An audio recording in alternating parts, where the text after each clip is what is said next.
நேயர்களே, நான் உங்கள் அன்பான சயின்டிபிக் வேதிக் அஸ்ட்ராலஜர் அஸ்ட்ரோரஞ்சி பேசுகிறேன்.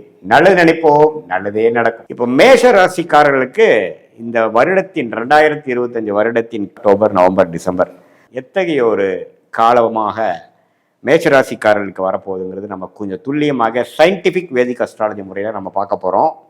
இப்போ பாருங்க, ஆண்டு கிரகம் என்று சொல்லப்படுகிற சனி 12ஆம் இடத்துல விரய சனியாக மேஷராசிக்காரர்களுக்கு இன்னும் இருக்கிறார். ஸோ மார்ச் ஏப்ரல் மாதம் ஆரம்பித்த அந்த சனி விரய சனியாக தொடர்ந்து இவன் அடுத்து வரக்கூடிய 4 மாதங்களும் வருடம் 2025 வருடம் முடிகிற வரைக்கும் இருக்கிறார். அது வரைக்கும் அப்புறம் குருங்கிற கிரகம், அதாவது சனி 12லிருந்து விரய சனியாக கொடுத்தாலும் குரு பார்த்தீங்கன்னா 3ஆம் இடத்துல இருந்து 7ஆம் இடத்தை பார்க்கிறார், 9ஆம் இடங்கிற பாக்கியஸ்தானத்தை பார்க்கிறார். அதே சமயத்தில் 11ஆம் வீடுகளில் இருக்கக்கூடிய ராகுவையும் பார்க்கிறார். இது ஒரு அருமையான விஷயம். ஸோ இதனால் என்ன, கொஞ்சம் நண்பர்கள், திருமண விஷயங்கள், சோஷியல் லைஃப், பாக்கியங்கள், லாபங்கள், பணப்புழக்காட்டங்கள் இதெல்லாமே ஓரளவுக்கு சீராக வைக்கக்கூடிய அமைப்பாக குரு அடுத்த 120 நாட்கள்லையும் பார்த்தீங்கன்னா செப்டம்பர், அக்டோபர், நவம்பர், டிசம்பர்லையும் கண்டிப்பாக குருவின் சஞ்சாரம் பாக்கியஸ்தானத்துக்கே கனெக்ட் ஆகிறது தப்பில்லை, பெரிய டிஸ்டர்பன்ஸ் இருக்காது. அதே சமயத்தில் ராகு 11ஆம் இடத்துல இருந்து கேது 5ஆம் இடத்துல இருக்கிறது என்னன்னா, எப்பவுமே இந்த ராகு கேதுகள் 5, 11க்கு சம்மந்தப்படும் பொழுது சில விஷயங்கள் ஜாதகர் கொஞ்சம் ட்ரை பண்ணுவார்.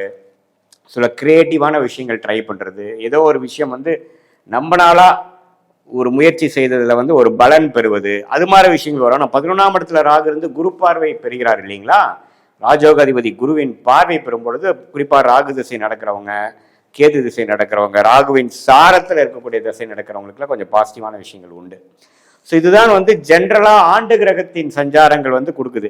மாத கிரகத்தின் சஞ்சாரம் எப்படி இருக்கு, பயிற்சிகள் எப்படி இருக்குன்னு பார்க்கும் பொழுது ராசி அதிபதியாகிய செவ்வாயே பார்த்தீங்கன்னா செப்டம்பர்லேருந்து டிசம்பர் வரைக்கும் பார்த்தீங்கன்னா கன்னி, துலாம், விருச்சிகம், தனுசு இந்த 4 ராசியில பயிற்சி பெறுகிறார். இதில் எல்லாமே ஓரளவுக்கு நல்ல பயிற்சி தான். குறிப்பாக சொல்லப்போனால் ஒரு செப்டம்பர் மாதத்திலிருந்து வரக்கூடிய அந்த துலாமில் வரக்கூடிய செவ்வாய் தன் வீட்டை தன்னை பார்த்து தன் ராசி ஆகிய மேஷ ராசியை செவ்வாய் பார்ப்பது ஒரு நல்ல பலம். ஸோ அவங்களுக்கு என்ன வேணுமோ அதில் சில விஷயங்கள் செய்து கொள்வது, நண்பர்கள், அசோசியேஷன், கான்ட்ராக்ட்ஸ், அது மாதிரி விஷயத்துலலாம் கொஞ்சம் பாசிட்டிவான சில விஷயங்கள் வருவது. அதே சமயத்தில் 8ஆம் இடத்துல செவ்வாய் போனாலும் ஆட்சி பலம் பெறுவது, அதெல்லாம் பார்த்தீங்கன்னா கொஞ்சம் தேவையான விஷயங்கள் நமக்கு செஞ்சுக்கக்கூடிய அமைப்புகள், பொருட்சேர்ப்பு, ஒரு கூட்டு விஷயத்தில் ஒரு இனாமாக வரக்கூடிய பணம், மனைவி மூலமாக வர்றது, அப்பா மூலமாக வர்றது, கொஞ்சம் சைடு இன்கம் வர்றது, அதெல்லாம் கொஞ்சம் கொடுக்கக்கூடிய அமைப்புகள் உண்டு. அதே சமயத்தில் 9ஆம் இடத்துல செவ்வாய் போவதும் பார்த்தீங்கன்னா பாக்கியஸ்தானத்துக்கே செவ்வாய் போய் வருடத்தின் இறுதி பகுதியாகிய இந்த டிசம்பர் மாதம் அற்புதமாக மேஷராசிக்காரர்களுக்கு முடிவுக்கு வருகிறது. ஏன்னா குரு செவ்வாயை பார்க்கிறார், ராசிதிபதியை பார்க்கிறார், குருவும் செவ்வாயும் நேர்கொண்டு பார்த்து கொள்கிறார்கள் தனுசுல இருந்து. ஸோ தன் வீட்டிலே இருந்து குரு தன்னை வீட்டையே பார்க்கும் பொழுது தன் வீட்டில் இருக்கக்கூடிய செவ்வாய் பலம் பெறுகிறார், ராசி அதிபதி பலம் பெறுகிறார். அதே சமயத்தில் சூரியனும் பாருங்க சிம்மம், கன்னி, துலாம், விருச்சிகம் அப்படிங்கிற ராசியில பார்த்தீங்கன்னா அந்த அடுத்து வரக்கூடிய 4 மாதங்களும் வருகிறார். அதுவும் ஓரளவுக்கு நல்ல அமைப்புகள். ஏன்னா ஓரளவுக்கு நட்பு வீட்டில் வரார். நடுவால தான் சூரியன் கொஞ்சம் நீச்சம் மாறார், பட் நீச்சமானாலும் குருவின் பார்வை பெறுகிறார். ஸோ அதனால தவறில்லை. ஸோ சூரியனின் சஞ்சாரமும் ஓரளவுக்கு விசேஷ பலன் உண்டு. அதே சமயத்தில் புதனின் சஞ்சாரமும் பார்த்தீங்கன்னா சிம்மத்திலிருந்து தனுசு வரைக்கும் போவது ஓரளவுக்கு நல்ல அமைப்புகள் கொடுக்கக்கூடிய அமைப்புகள் கட்டாயம் உண்டு. அந்த 6ஆம் வீட்டு அதிபதி 8க்கு போகக்கூடிய அமைப்பு புதன் விருச்சிகத்தில் வரும்பொழுது ஒரு நவம்பர் மாதம் படிப்பு விஷயத்தில் இருக்கக்கூடிய மாணவர்களுக்கெல்லாம் கொஞ்சம் ஒரு கான்சென்ட்ரேஷன் இஷ்யூஸ் வரலாம். முதியோர்களுக்கு கொஞ்சம் உடல் உபாதைகள் கொஞ்சம் வந்துட்டு போகலாம். அது மாதிரி ஒரு சிரமங்களும் அப்ஸ் அண்ட் டவுன்ஸ் கொடுக்கக்கூடிய அமைப்புகள் இருந்தாலும் ஜெனரலி ஸ்பீக்கிங் மேஷ ராசிக்காரர்களின் அந்த ராசி அதிபதி ஆகிய செவ்வாய் பலமாக இருப்பதனால் இருக்கக்கூடிய பிரச்சனைகள் எல்லாம் ஓரளவுக்கு சமாளிக்கக்கூடிய ஒரு அமைப்பை எல்லா வயதினருக்கும் கொடுக்கக்கூடிய அமைப்பு இருக்குது. அதாவது ஒரு 30, 35, 40 வயசில் இருக்கக்கூடிய மிடில் ஏஜில் இருக்கக்கூடிய என்டர்பிரனர்ஸாக இருந்தாலும் பிஸ்னஸ்மேன், தொழிலதிபர்கள்லாம் பார்த்தீங்கன்னா கொஞ்சம் நல்ல அசோசியேஷன், கடன்கள்னால கொஞ்சம் டெவலப் ஆகிறது, கொஞ்சம் அபிவிருத்தி பண்ணுவது, அடுத்த கான்ட்ராக்ட் எடுக்கிறது, அடுத்த ப்ராஜெக்ட் பண்ணுவது, வியாபாரத்தில் டர்ன் ஓவர் அதிகப்படுத்துவது, அது மாதிரி பல நல்ல விஷயங்கள் வரக்கூடிய அமைப்புகள் உண்டு. நண்பர்கள் வட்டாரம், பழக்க வட்டாரங்கள், சோஷியல் லைஃப் எல்லாம் கொஞ்சம் இம்ப்ரூவ் ஆகக்கூடிய அமைப்புகள் உண்டு. அதே சமயத்தில் real estate, catering, medical related விளையாட்டுத்துறையில் இருக்கிறவங்களுக்கெல்லாம் அருமையான பலன்கள் இந்த வருட கடைசியில் வந்து கிடைக்கக்கூடிய அமைப்பு கண்டிப்பாக உண்டு.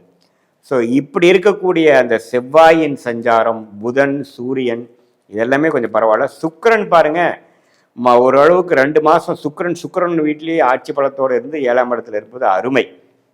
ஸோ சுக்கிரனின் சஞ்சாரம் குருவின் பார்வைக்கிறதுனால காதல் திருமணம் எதிர்பார்த்துட்டு இருக்கிறவங்களுக்கு காதல் கை கூடுறது, இது மாதிரி போகிற நல்ல விஷயங்கள்லாம் கொஞ்சம் கண்டிப்பாக நடக்கக்கூடிய ஒரு அமைப்பு இந்த செப்டம்பர், அக்டோபர், நவம்பர், டிசம்பர் காலகட்டத்துக்குள்ள அந்த சுக்கிரனின் சஞ்சாரமும் கொஞ்சம் ஒரு அருமையாக வந்து குருவின் பார்வையில் இருக்கிறனால மீடியா துறையில் இருக்கிறவங்க, யூடியூபு, படம், திரைப்படம், இது மாதிரி ட்ராமா, டெக்ஸ்டைல் ஸ்டைல் இருக்கிறவங்களுக்குலாம் நல்ல ஒரு அமைப்புகள் கட்டாயம். கூட்டி கழித்து பார்க்கும் பொழுது அந்த 120 நாட்களும் பார்த்தீங்கன்னா சுக்கிரனின் சஞ்சாரம், செவ்வாயின் சஞ்சாரம், புதனின் சஞ்சாரம் எல்லாமே ஓரளவுக்கு நன்றாக இருப்பதனால ஆண்டு கிரகத்தின் அமைப்புகளும் ஓரளவுக்கு நல்லா இருக்கிறதுனால அந்த சனி 12ஆம் இடத்துல இருக்கக்கூடியது பார்த்தீங்கன்னா விரய சனியாக இருக்கிறதுனால சுப விரயங்கள் எவ்வளவுதான் இன்கம் வந்தாலும் அடுத்த நிமிஷமே அது செலவாகக்கூடிய அமைப்புகள் இருக்கு. இது வந்து உங்களுடைய சுப செலவுகளாக, சுப முதலீடுகளாக போகிறதா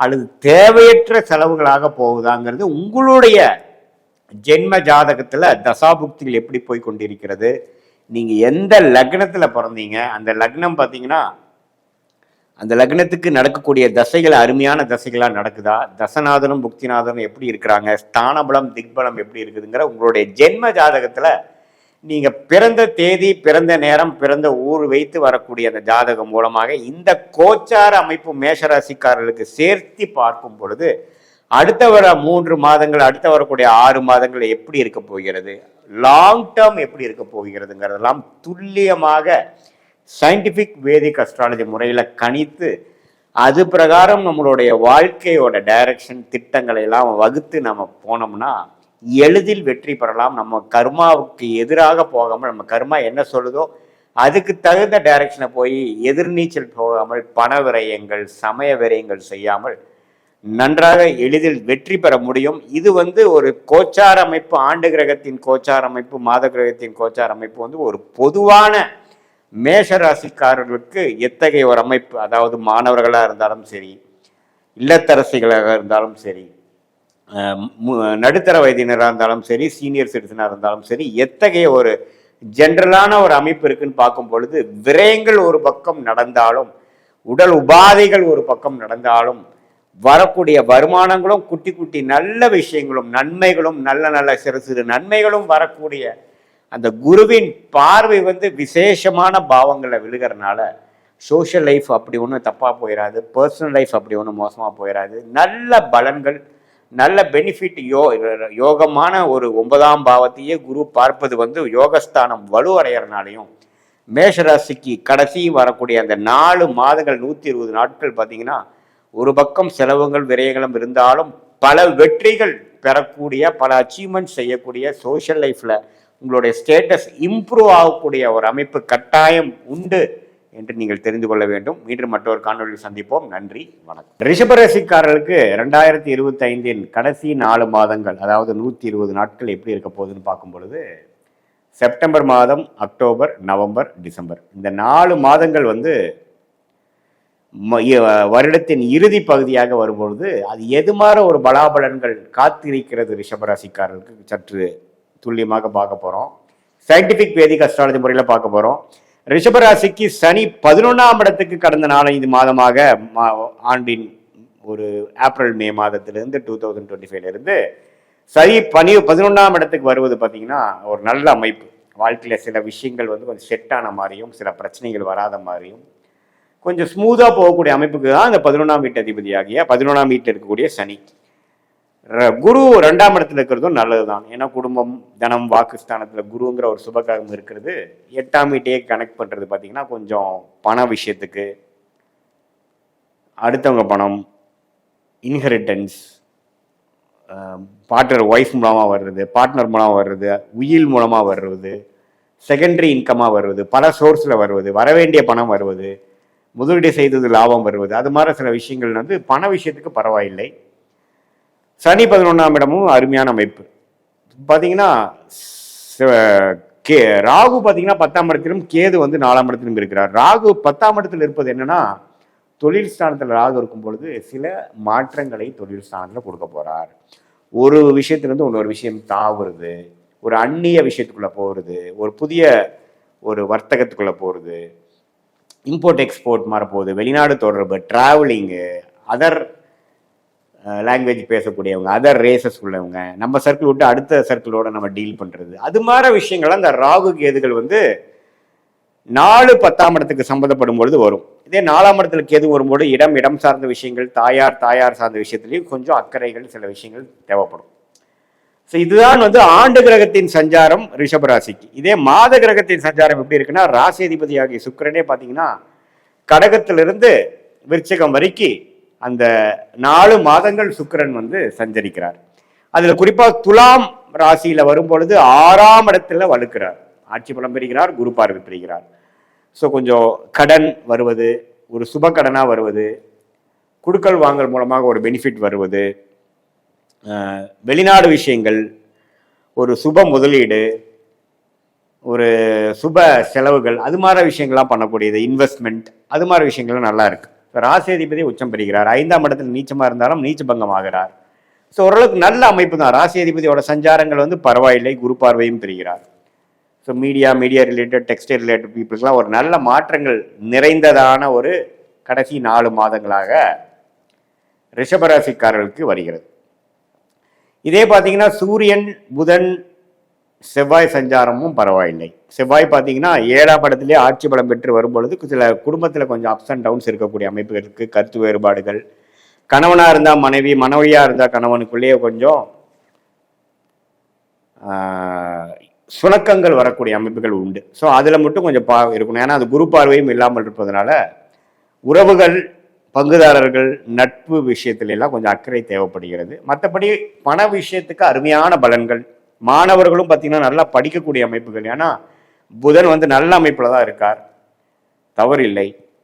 ஸோ படிப்பு அது மாதிரி விஷயத்தில் தவறில்லை. ஹையர் ஸ்டடீஸ் அது மாதிரி விஷயத்தில் கொஞ்சம் வெளிநாடு, வெளிமாநிலம் போகக்கூடிய அமைப்புகள் கண்டிப்பாக ரிஷபராசிக்காரர்களுக்கு வாய்ப்பு உண்டு. விசா எதிர்பார்த்துட்டு இருக்கிறவங்களுக்கு விசா உடனே கிடைக்கும். வெளிநாட்டில் போய் படிக்கணும், ஹையர் ஸ்டடீஸ் படிக்கணும், வெளிநாட்டில் போய் வர்த்தகம் பண்ணணும், வெளிநாடு ஒரு விஷயமா போகணுங்கிறதுலாம் வந்து லாங் டேர்ம் விசா கிடைக்கக்கூடிய அமைப்புகள் ரிஷபராசிக்காரர்களுக்கு கட்டாயம் உண்டு. ஸோ இத்தகைய ஒரு அமைப்புகள் வந்து ரிஷபராசிக்காரர்களுக்கு மாத கிரகமும் ஆண்டு கிரக சஞ்சாரமும் ஓரளவுக்கு நல்ல அமைப்பில் இருப்பதனால அந்த பூரிப்பு, அந்த வெற்றி, அந்த ஸ்மூதான ஒரு அமைப்பு எல்லாமே ஓரளவுக்கு பரிபூர்ணமான அமைப்பு இருக்கும். கடந்த 2 வருஷத்துல செய்த உழைப்புக்கு தகுந்த ஒரு நல்ல பலனை ரிஷபராசிக்காரர்கள் அனுபவிக்கக்கூடிய அமைப்புக்கு வந்து கொடுக்கக்கூடிய அமைப்பு இருக்கு. அதே மாதிரி சுக்கிரன் 7ஆம் இடத்துக்கு வரும்பொழுது இல்லற வாழ்க்கை, அதாவது திருமண தடைகள் நீங்கக்கூடிய அமைப்புகள் உண்டு, காதல் கை கூடக்கூடிய விஷயங்கள் உண்டு, நட்பு, புதிய ஒரு தொடர்பு மூலமாக ஒரு நல்ல ஒரு க்ரோத்து, சோஷியல் லைஃப் இம்ப்ரூவ் ஆகுறது, அது மாதிரி சில விஷயங்கள்லாம் உண்டு. ஸோ ஸ்டாக் மார்க்கெட், இன்வெஸ்ட்மெண்ட், முதலீடு, அது மாதிரி விஷயத்தில் இருக்கிறவங்களுக்கும் நல்ல பெனிஃபிட் உண்டு. ஸோ இந்த ஒரு அமைப்பு பார்த்தீங்கன்னா ரிஷபராசிக்காரர்களுக்கு வருடத்தின் கடைசி 4 மாதங்கள் ஓரளவுக்கு நம்ம செய்யக்கூடிய சுப விஷயங்கள், முதலீடாக இருந்தாலும் முதலீடு, வியாபாரம், வேலை மாற்றம், அரசு சார்ந்த விஷயத்தில் வந்து ஒரு அடுத்த லெவல் போகக்கூடிய ப்ரமோஷன், அது எல்லாமே கிடைக்கக்கூடிய அமைப்புகள் இருக்கு. ஸோ இதுதான் ஆண்டு கிரகம், மாத கிரகத்தின் சஞ்சாரம் பொதுவாக பார்க்கும்பொழுது ரிஷபராசிக்கு. இது வந்து ஒரு பொதுவான பலனே தவிர உங்களுடைய ஜென்ம ஜாதகத்தில் என்ன லக்னத்தில் நீங்கள் பிறந்தீங்க, என்ன தேதி, என்ன நேரத்தில், எந்த ஊரில் பிறந்தீங்க வைத்து நம்ம வந்து லக்னம், ராசி, தசா புக்திகள், தசநாதன் எப்படி இருக்கிறார், புக்திநாதன் எப்படி இருக்கிறார்லாம் நாம் சேர்த்து இப்போ ரிஷபராசிக்கு பொது பலனாக பார்த்த அந்த கோச்சார் அமைப்போட சேர்த்து பார்க்கும் பொழுது இன்னுமே நம்ம வந்து கிளாரிட்டியோட துல்லியமாக எப்படி வந்து இந்த சயின்டிஃபிக் வேதிக் அஸ்ட்ராலஜி மூலமாக அடுத்த வரக்கூடிய 3 மாதங்கள், 6 மாதங்கள், ஒரு ஆண்டு எப்படி இருக்குது, எது மாதிரி நேரத்தில் எது நடக்கக்கூடும், எந்த முடிவுகளை எப்போ எடுப்பது நல்லது, நம்மளுடைய பிராப்தங்கள் எப்படி இருக்கு, தொழில் ஸ்தானம் எப்படி இருக்கு, வேலை ஸ்தானம் எப்படி இருக்கு, எது நமக்கு பெட்டரா இருக்கு, நிதி நிலைமை எப்போ இம்ப்ரூவ் ஆகும், திருமண விஷயங்கள் எப்போ நடக்கும், தொடர்புகள் எப்போ நல்ல ஒரு அமைப்பு சுபத்தன்மை பெறும், படிப்பு விஷயங்கள் எப்போ வந்து நமக்கு வேணுங்கிற படிப்பு வரும், எப்போ வந்து நம்ம வேலை மாற்றம் நமக்கு போக முடியுங்கிறதெல்லாம்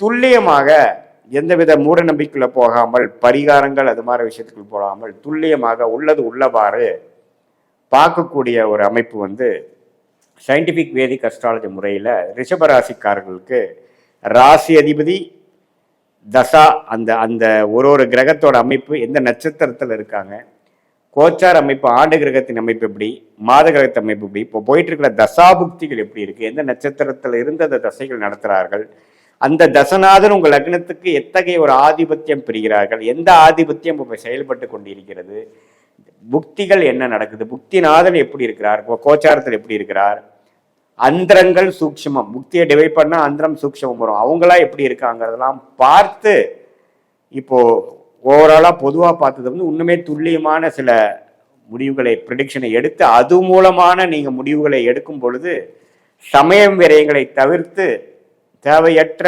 பொருள் விரயங்களையும் தவிர்த்து தக்க முடிவுகளை தக்க சமயத்தில் எடுத்து தேவையற்ற செயல்களை தவிர்த்து நம்ம வந்து சயின்டிபிக் வேதிக் அஸ்ட்ராலஜி முறையில் நம்ம வாழ்க்கையில் எளிதில் வெற்றி பெறலாம். எதிர்நீச்சல் போட்டு சிரமப்படாமல் நம்மளுடைய பிராப்தம் என்னவோ அதை தெரிந்து நம்ம செயல்படும் பொழுது நல்ல நம்மளோட லைஃப் பொட்டன்ஷியல் என்று சொல்லப்படுகிற நம்மளுடைய முழு பொட்டன்ஷியலை எளிதில் அடைந்து நம்மளுடைய கோல் என்னன்னு தெரிஞ்சு நம்ம அதை ரீச் பண்ண முடியும் அப்படிங்கிறத நான் சொல்லிக்கிறேன். மீண்டும் மற்றொரு காணொலியில் சந்திப்போம். நன்றி, வணக்கம்.